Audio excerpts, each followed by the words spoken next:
Hello guys, Yun nga, dito na kami nandito kami ngayon sa Sapa. Sapa. At kung saan ay dito kami magpapalamig at papalipas maghapon dahil mainit ang panahon ngayon.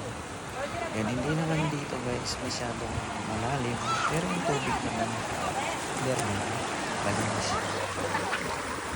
So mga bata nag-enjoy dito. Yung mga malalapit lang dito sa Pinagaya, hindi kayo pumunta dito.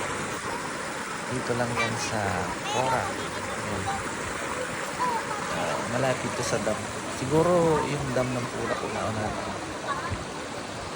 So mag-enjoy kayo dito. Magdala na rin kayo ng pagkain nyo. And then tent. Yan, tent. Or sa kamisa siya. Wala kami dalang misa. Kaya dyan lang kami sa bato nakapatong. Ayun. Ang daming bata dito. Ang daming tao. See you guys.